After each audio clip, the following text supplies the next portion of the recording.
Buenos días, soy el Padre Pedro. Hoy es lunes de la sexta semana de Pascua. Estamos casi ya llegando al final de este tiempo litúrgico.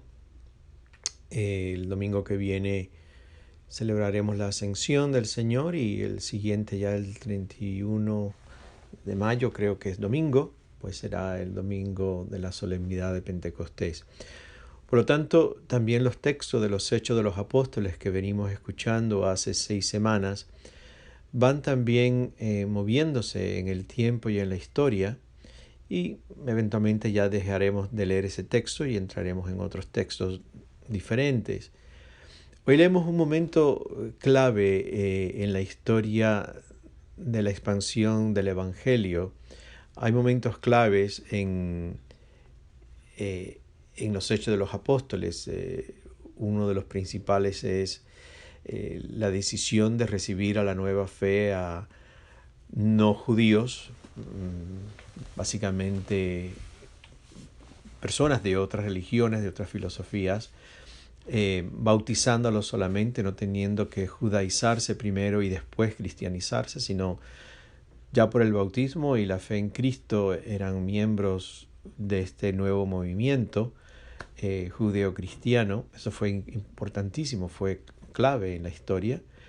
Y después el paso de Pablo y sus compañeros de misión a cruzar hacia Europa. Hasta ahora todos los nombres de los lugares que hemos escuchado, que no son conocidos en el mundo moderno, pero sí eran conocidos en el mundo del primer siglo, todos esos lugares que hemos estado escuchando eran lugares en el Medio Oriente, básicamente Israel, Turquía sobre todo, Jordania, Irak, nombres modernos para nosotros, no eran los nombres de aquel momento, pero era el área geográfica básicamente donde se movía Pablo. Ahora, hoy cruza ese estrecho tan pequeñito entre Asia y Europa y llega a Neápolis, un puerto en la parte norte de Grecia, y pasa a Filipo, que está cerca, y allí se encuentra con Lidia, la primera europea, por así decirlo, en escuchar el Evangelio y convertirse, una mujer.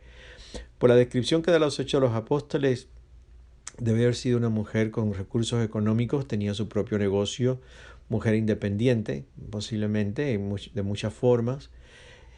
Y al final del texto, después que ella recibe el Evangelio y bautizada, le dice a Pablo y a sus compañeros que se queden en su casa y que ella les ofrece hospedaje. Hace unos cuantos días recibí un artículo maravilloso sobre las escrituras y la hospitalidad. Está enraizada en la esencia de la fe judeocristiana.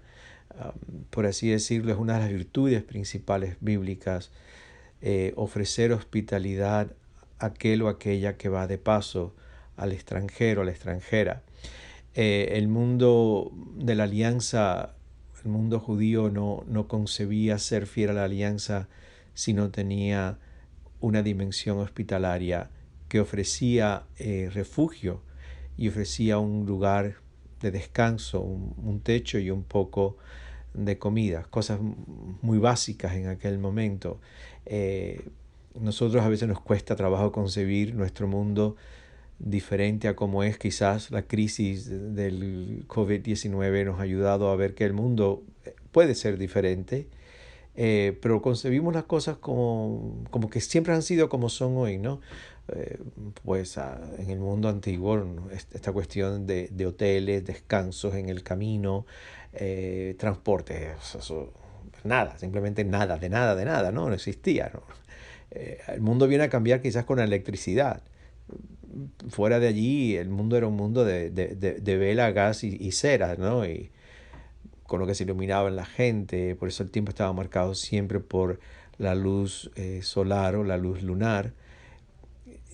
Entonces, el ser hospitalario era dar refugio realmente a una persona que, si se encontraba en mitad del camino, en la noche o ya al atardecer, era una persona que podía ser víctima de asaltantes o podía ser víctima de animales.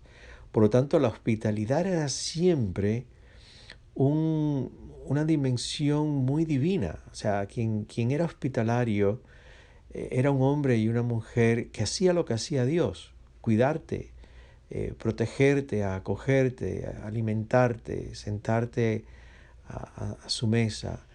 Um, no se podía ser un buen judío, no se podía ser un buen cristiano. No lo seríamos realmente si no somos personas de actitudes y de corazones hospitalarios. Eso es lo que hace Lidia hoy en el texto del antiguo, de los Hechos de los Apóstoles. Le ofrece hospitalidad a Pablo y a sus compañeros misioneros, realmente extraños para ella,